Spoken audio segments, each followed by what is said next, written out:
Hi ಎಲ್ರಿಗೂ ನಮಸ್ಕಾರ. ಇವತ್ತಿನ ರೆಸಿಪಿ ಪ್ರಾನ್ಸ್ ಮಸಾಲ. ಇದನ್ನ ಮಾಡೋಕ್ಕೂ ಮುಂಚೆ ಯಾರೆಲ್ಲ ನನ್ನ ಪೇಜನ್ನು ಸಬ್ಸ್ಕ್ರೈಬ್ ಮಾಡಿಲ್ಲ ಪ್ಲೀಸ್ ಸಬ್ಸ್ಕ್ರೈಬ್ ಮಾಡಿ, ಹಾಗೆ ಪಕ್ಕದಲ್ಲಿರುವ ಬೆಲ್ ಐಕನ್ನ ಕ್ಲಿಕ್ ಮಾಡಿ. ನೋಡಿ, ನೋಡ್ತಾ ಇದ್ರೇ ಬಾಯಲ್ಲಿ ನೀರು ಬರುತ್ತಲ್ಲ. ಬನ್ನಿ ಹೇಗೆ ಮಾಡೋದು ಅಂತ ನೋಡೋಣ. ಮಾಡೋಕ್ಕೆ ನಿಮಗೆ ಜಾಸ್ತಿ ಟೈಮೇ ಬೇಡ, ಒಂದು 15 ನಿಮಿಷನೇ ಸಾಕು. ಫಸ್ಟಿಗೆ ಮಸಾಲೆನ ರೆಡಿ ಮಾಡ್ಕೊಳ್ಳೋಣ. ಒಂದು 15ರಿಂದ 20 ಬ್ಯಾಡಗಿ ಮೆಣಸನ್ನು ಬಿಸಿ ನೀರಲ್ಲಿ ನೆನೆಸಿಟ್ಟಿರೋ ಬ್ಯಾಡಗಿ ಮೆಣಸನ್ನು ನಾನು ಇದನ್ನು ಮಿಕ್ಸಿ ಜಾರಿಗೆ ಹಾಕ್ಕೊಳ್ತಿದ್ದೀನಿ. ಒಂದು ಚಿಕ್ಕ ಪೀಸಷ್ಟು ಶುಂಠಿನ ಹಾಕ್ಕೊಳ್ತಿದ್ದೀನಿ, ಹಾಗೆ ಒಂದು 3 ಎಸಲಷ್ಟು ಬೆಳ್ಳುಳ್ಳಿನ ಹಾಕ್ಕೊಳ್ತಿದ್ದೀನಿ ಕಟ್ ಮಾಡಿಕೊಂಡು. ನೋಡಿ, ಈ ಥರ ಕಟ್ ಮಾಡಿ ಹಾಕ್ಕೊಳ್ಳೋಣ. ಇದಕ್ಕೆ ಒಂದು ಚಿಕ್ಕ ಉಂಡೆಯಷ್ಟು ಹುಳಿನ ಹಾಕ್ಕೊಳ್ಳೋಣ, ಹಾಗೆ ಒಂದು 1/4 ಸ್ಪೂನಷ್ಟು ಅರಿಶಿನ ಹಾಕ್ಕೊಳ್ಳೋಣ, ಒಂದು ಅರ್ಧ ಸ್ಪೂನಷ್ಟು ಜೀರಿಗೆನ ಹಾಕ್ಕೊಳ್ಳೋಣ, ಹಾಗೆ 1 ಸ್ಪೂನಷ್ಟು ಕೊತ್ತಂಬರಿ ಕಾಳನ್ನು ಹಾಕ್ಕೊಳ್ಳೋಣ. ಇದಕ್ಕೆ ಹಾಕಿದ ಮೇಲೆ ನಾವು ಒಂದು ಸ್ವಲ್ಪ ನೀರು ಹಾಕಿ ಗಟ್ಟಿಯಾಗಿ ರುಬ್ಕೋಬೇಕಾಗತ್ತೆ ಇದನ್ನು. ನೋಡಿ, ಈ ಥರ ಇದು ರುಬ್ಬಬೇಕಾದ್ರೆ ನಾವು ತರಿಯಾಗಿ ರುಬ್ಕೋಬಾರ್ದು, ನೈಸಾಗಿ ರುಬ್ಕೋಬೇಕು. ನೈಸಾಗಿ ರುಬ್ಕೊಳ್ಳೋದ್ರಿಂದ ಮಸಾಲೆ ಯಾವತ್ತೂ ಕೂಡ ಟೇಸ್ಟಾಗಿ ಬರುತ್ತೆ, ಹಾಗಾಗಿ ನೈಸಾಗಿರಲಿ. ಇಲ್ಲಿ ನಾನು 1.5 kgಯಷ್ಟು ಪ್ರಾನ್ಸನ್ನು ತೊಗೊಂಡಿದ್ದೀನಿ. ನೋಡಿ, ಈ ಥರ ಇದಕ್ಕೆ ನಾನು ಏನು ರುಬ್ಕೊಂಡಿದ್ದೆ ಆ ಮಸಾಲೆನ ಹಾಕ್ತಾಯಿದ್ದೀನಿ. ನೋಡಿ, ಈ ಥರ ಮಸಾಲೆನ ಹಾಕ್ಕೊಂಡು ರುಚಿಗೆ ಎಷ್ಟು ಬೇಕೋ ಅಷ್ಟು ಉಪ್ಪನ್ನ ಹಾಕ್ಕೊಳ್ಳೋಣ. ಹಾಕಿದ ಮೇಲೆ ನಾವು ಇದನ್ನು ಚೆನ್ನಾಗಿ ಮಿಕ್ಸ್ ಮಾಡಬೇಕು. ನಾವಿಲ್ಲಿ ಮಸಾಲೆ ಮತ್ತು ಪ್ರಾನ್ಸ್ ಏನಿದೆ ಇದನ್ನ ಕ್ಲೀನಾಗಿ ಮಿಕ್ಸ್ ಮಾಡ್ಕೋಬೇಕು.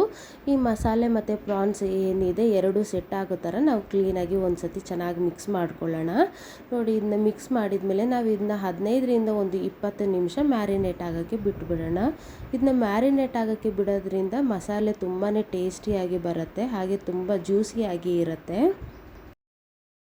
ನಾನು ಇಲ್ಲೊಂದು ಪ್ಯಾನ್ನ ತೊಗೊಂಡಿದ್ದೀನಿ. ಪ್ಯಾನಿಗೆ ಸ್ವಲ್ಪ ಕೊಬ್ಬರಿ ಎಣ್ಣೆ ಏನಿದೆ ಅದನ್ನ ಸ್ವಲ್ಪ ಜಾಸ್ತಿಯಾಗಿ ಹಾಕಬೇಕು. ಒಂದು 6ರಿಂದ 7 ಸ್ಪೂನು ಅಂತ ಹಾಕ್ಕೊಳ್ಳಿ. ಇದಕ್ಕೆ ಒಂದು ಸ್ವಲ್ಪ ಕರಿಬೇವು ಸೊಪ್ಪನ್ನು ಹಾಕ್ಕೊಳ್ಳೋಣ, ಹಾಗೆ ಒಂದು ಚಿಕ್ಕದಾಗಿ ಕಟ್ ಮಾಡ್ಕೊಂಡಿರುವಂತಹ ಒಂದು ಆನಿಯನ್ ಏನಿದೆ ಅದನ್ನು ಹಾಕ್ಕೊಳ್ಳೋಣ. ಇದಕ್ಕೆ ಈ ಆನಿಯನ್ ಹಾಕಿದ ಮೇಲೆ ನೀವು ಚೆನ್ನಾಗಿ ಇದನ್ನ ಫ್ರೈ ಮಾಡಬೇಕು. ಇದು ಏನಿದೆ ಇದು ಆನಿಯನ್ ಗೋಲ್ಡನ್ ಬ್ರೌನ್ ಬರೋವರೆಗೂ ನೀವು ಫ್ರೈ ಮಾಡ್ಕೊಳ್ಳಿ. ನೋಡಿ, ಈ ಥರ ಲೋ ಫ್ಲೇಮಲ್ಲಿ ಇಟ್ಟು ಸ್ವಲ್ಪನೇ ಅಂತಲೇ ಹೇಳಿ ಫ್ರೈ ಮಾಡ್ಕೊಳ್ಳಿ. ಇದಕ್ಕೆ ನೀವು ಒಂದು ಟೊಮೆಟೊನ ಹಾಕ್ಕೊಳ್ಳಿ. ಆನಿಯನ್ ಫ್ರೈ ಆದಮೇಲೆ ಈ ಟೊಮೆಟೊ ಕೂಡ ತುಂಬ ಚೆನ್ನಾಗಿ ಫ್ರೈ ಆಗಬೇಕು. ಇದು ಯಾವ ಥರ ಅಂದರೆ ಫುಲ್ ಮ್ಯಾಶ್ ಥರ ಆಗಬೇಕು. ಟೊಮೆಟೊ ಒಂದು ಗೊಜ್ಜು ಥರ ಆಗುತ್ತಲ್ಲ, ಆ ಥರ ನೀವು ಫ್ರೈ ಮಾಡ್ಕೋಬೇಕು. ನೋಡಿ, ಇವಾಗ ಆ ಥರ ಆದಮೇಲೆ ನಾನು ಏನು ಮ್ಯಾರಿನೇಟ್ ಆಗೋಕ್ಕೆ ಇಟ್ಟಿದ್ದೆ ಪ್ರಾನ್ಸ್ ಮಸಾಲೆ ಏನಿದೆ ಆ ಪ್ರಾನ್ಸನ್ನ ಇದಕ್ಕೆ ಹಾಕ್ಕೊಳ್ತಾ ಇದ್ದೀನಿ. ನೋಡಿ, ಈ ಥರ ನಾನು ಇಲ್ಲಿ ಯಾವುದೇ ಥರದ ನೀರನ್ನ ಹಾಕ್ಕೊಳ್ತಿಲ್ಲ, ಯಾಕಂದರೆ ಪ್ರಾನ್ಸ್ ಬೇಯ್ತಾ ಇರಬೇಕಾದ್ರೇ ನೀರು ಬಿಡುತ್ತೆ, ಹಾಗಾಗಿ ನಾನು ನೀರನ್ನ ಜಾಸ್ತಿ ಹಾಕೊಳ್ಳೋಕ್ಕೆ ಹೋಗೋದಿಲ್ಲ. ಇದು ನೋಡಿ, ಇದು ಇವಾಗ ಕುದೀತಾ ಇರಬೇಕಾದ್ರೇ ನೀರು ಬಿಡ್ತಾ ಇದೆ. ಈ ಪ್ರಾನ್ಸ್ ಚಿಕ್ಕ ಸೈಜಿಂದ ಆದರೆ ಬೇಗ ಬೆಂದೋಗ್ಬಿಡುತ್ತೆ, ಆದರೆ ದೊಡ್ಡ ಸೈಜ್ ಇರೋದ್ರಿಂದ ಸ್ವಲ್ಪ ಟೈಮ್ ತೊಗೊಳತ್ತೆ ಇದು. ನೋಡಿ, ಇದನ್ನ ಒಂದು 5ರಿಂದ 10 ನಿಮಿಷ ಮುಚ್ಚಿಟ್ಟು ಒಂದು ಸತಿ ಬೇಯಿಸ್ಕೊಳ್ಳೋಣ. ನೋಡಿ, ಮುಚ್ಚಿಟ್ಟು ಆದಮೇಲೆ ಇದು ಈ ಥರ ಬೇಯ್ತಾ ಇದೆ. ಇದು ಸ್ವಲ್ಪ ನೀರು ಥರ ಇದೆ. ನಾವು ಇದನ್ನು ನೀರು ಆರ್ಸೋಕ್ಕೆ ಒಂದು 10 ನಿಮಿಷ ಜೋರು ಉರಿಲಿ ಇಟ್ಟು ನೋಡಿ ಈ ಥರ ಕುದಿಯೋಕ್ಕೆ ಬಿಟ್ಬಿಡೋಣ. ಆವಾಗ ಇದು ನೀರು ಆರಿ ಸ್ವಲ್ಪ ಗಟ್ಟಿಯಾಗಿ ಮಸಾಲೆ ಬರುತ್ತೆ. ಇದು ಒಂದು 5ರಿಂದ 10 ನಿಮಿಷ ತಗೊಳುತ್ತೆ. ನೋಡಿ, ಈ ಥರ ಚೆನ್ನಾಗಿ ಕುದಿಯೋಕ್ಕೆ ಬಿಟ್ಬಿಡೋಣ. ಅದು ನೀರು ಆರಿ ಗಟ್ಟಿ ಮಸಾಲೆ ಥರ ಬರುತ್ತೆ. ನೋಡಿ, ಇದು ಇವಾಗ ನೀರು ಆರಿಕೊಂಡು ಗಟ್ಟಿ ಆಗ್ತಾ ಬರ್ತಾ ಇದೆ ಮಸಾಲೆ. ಎಷ್ಟು ಚೆನ್ನಾಗಿ ಜ್ಯೂಸಿಯಾಗಿ ಕಾಣಿಸ್ತಿದೆ ಅಂತ ನೋಡಿ.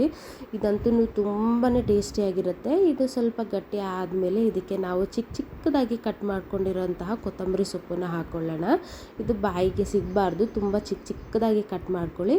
ಕೊತ್ತಂಬರಿ ಸೊಪ್ಪು ಹಾಕಿದ ಮೇಲೆ ನೀವು ಇದು 2ರಿಂದ 3 ನಿಮಿಷ ಹಾಗೆ ಒಂದು ಸ್ವಲ್ಪ ಬೇಯೋದಕ್ಕೆ ಬಿಟ್ಟುಬಿಡಿ ಇದನ್ನು.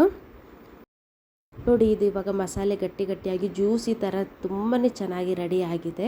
ಇದಂತೂ ನೀರು ದೋಸೆ, ಚಪಾತಿ ಹಾಗೆ ಗಂಜಿ ಮಾಡಿದಾಗ ಅದ್ರ ಜೊತೆ ಸೈಡಲ್ಲಂತೂ ತಿನ್ನೋಕ್ಕೆ ತುಂಬಾ ಟೇಸ್ಟಿಯಾಗಿರುತ್ತೆ. ಈ ಒಂದು ಪ್ರಾನ್ಸ್ ಮಸಾಲೆ ವಿಡಿಯೋ ನಿಮಗೆ ಇಷ್ಟ ಆಗಿದ್ದರೆ ನನ್ನ ಪೇಜನ್ನು ಲೈಕ್ ಮಾಡಿ, ಸಬ್ಸ್ಕ್ರೈಬ್ ಮಾಡಿ, ಹಾಗೆ ಪಕ್ಕದಲ್ಲಿರುವ ಬೆಲ್ ಐಕನ್ನ ಕ್ಲಿಕ್ ಮಾಡಿ. ಇದರಿಂದ ನಾನು ಹಾಕೋ ವೀಡಿಯೋಸು ಫಸ್ಟ್ ನಿಮಗೆ ನೋಟಿಫಿಕೇಷನ್ ಬರುತ್ತೆ.